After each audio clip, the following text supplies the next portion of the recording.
All right, so this is what she looks like. She's pretty clean. It's got like brand new Continental tires on it, so that's good. The rims are in like excellent condition, but it's got like some scratches here and there like that. But those are all scratches that I think a good buff could take out. Obviously it's not going to take out, well, I think it could at least help that. Those will for sure go away. These are clear coat scratches. This is a paint chip that will not go away. The sunroof, super good. The roof good, no dings up there. Honestly, I don't even see any door dents, like door dings. And it's got this guy, which this is all paint transfer, so I think I could get most of that out. It's in good shape. I hear an exhaust leak. It's in really good shape. This side is almost flawless. Besides this little, some rocks must have spit up or something. That sucks.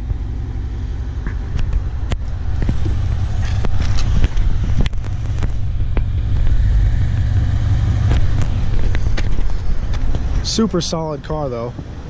Does have a small crack down here too. So I mean I can't pay $8 grand, $7,900 for this. I get it's a dealership for people with bad credit, but I came to them because of this car, not because of bad credit. And you know, people with bad credit will pay that. Honestly, I'd probably pay $5 grand for this car, maybe 6 just to get into another Impala. I know that's overpaying, but or just to get into another LS4. I've never had an Impala. It sounds like it might.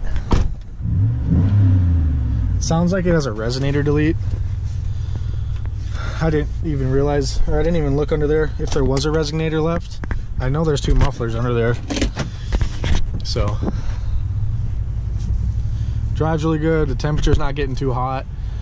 I checked the oil and the trans fluid and the coolant before I even drove. It was the temperature was starting to rise, so I checked it. Everything was good. Well, you know, the car was warming up is what I mean.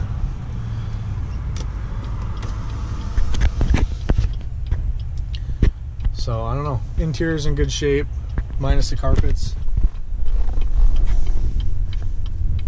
Carpets are pretty dirty, but I mean, I don't know. That's not really a thing that people are gonna, you know, not buy a car over. I mean, it might be if they have like OCD or something like me. Nice Camaro. So, yeah, I guess I'll let you guys know what goes on. There she is. Just parked her, talked with them.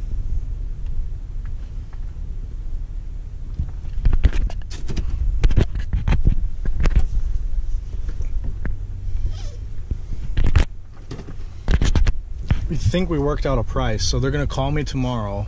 Sucks they can't do it right now. But hopefully that's gonna be my new car. He's got a bank that pre-approved me for the amount that they're asking, but that's before I had seen it in person. Ooh, that Civic Si looks really good turning up there. So he's like, I'm sure they're gonna pre-approve you for our agreed amount, which I'm not gonna say yet, but well, the only problem is sometimes banks don't like to finance like lower amounts of money. That makes sense to you guys. So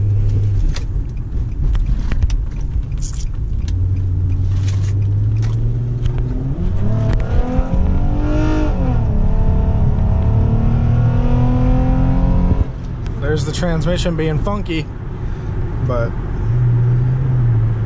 yeah, so I'm pretty excited. No guarantee, obviously. I was pretty firm on what I wanted to pay. It was, I'll just say it was several grand under what they were asking, but they get these cars from auctions, so regardless, they're making money. And super cool guys, and I'd really like to buy it. And even if the bank won't finance this low of amount,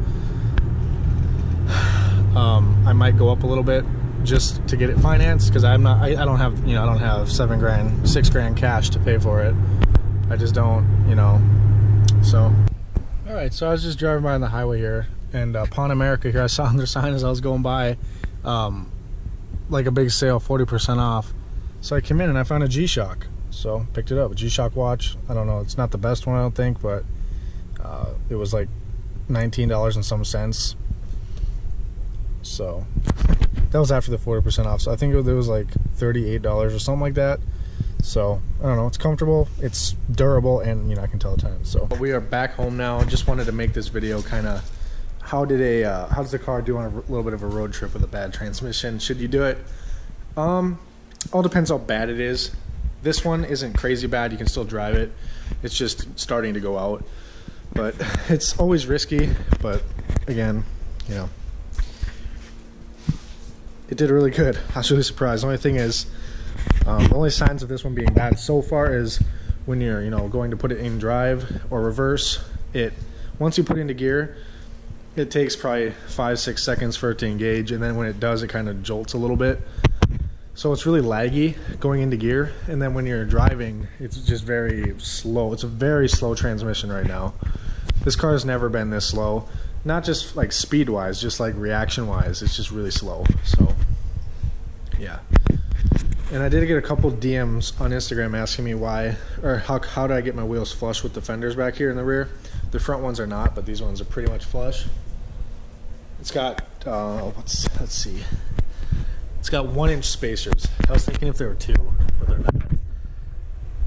It's got 1-inch spacers back there.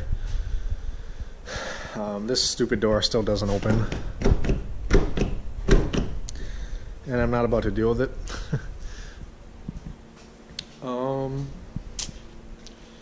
Yeah, it looks really good with front spacers on it too. So, yeah, I had 4, sold 2 of them. I don't know why I sold 2. It would look really good with the front ones on it, but it did shake just a little bit with the front on. But I am getting all new wheels and tires here probably this week or next week. I'm also getting it tinted here this week.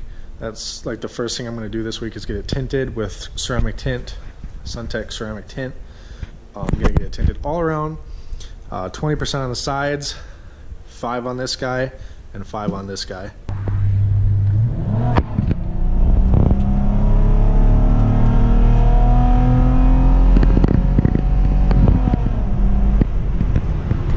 Yeah, so that's just a little bit of kind of what it's doing. Like when I initially stepped on the gas, you saw how it kind of slipped and then caught, and then when it went to shift, it took a little while, and then it was just a really slow acceleration. This car is usually pretty quick, but it's just really laggy and slow, and the transmission is it's about time to go. So we'll see if I decide to end up keeping this. I love this car, but I mean, it's worth it because the frame and the body is so rust free that like I should just put the transmission in it, you know. So we'll see. Alright, well, completely forgot whatever video I was making. I might put this at the end of it so you guys know there will be no more silver Nissan Maxima on the channel. I didn't want to deal with the transmission. I decided I don't have the funds right now as I'm trying to grow my little business of flipping cars and opening up a dealership. I don't have the funds to replace the transmission. You know, it's going to be $2,000, probably $2,500 after all the labor and stuff. It's stupid cold out. It's like 25 degrees. We have frost in the grass. It's nighttime right now. Maxima's gone, and the Bonneville's gone. My dad he brought it home. I got the other rotor back on. My dad brought it home. He's dropping off my truck in the morning and picking up his work van on his way down to the cities for work.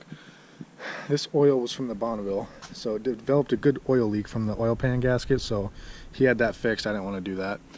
And then took it home to my mom, and apparently she really loves it, and the front brakes are awesome. The thing drives great.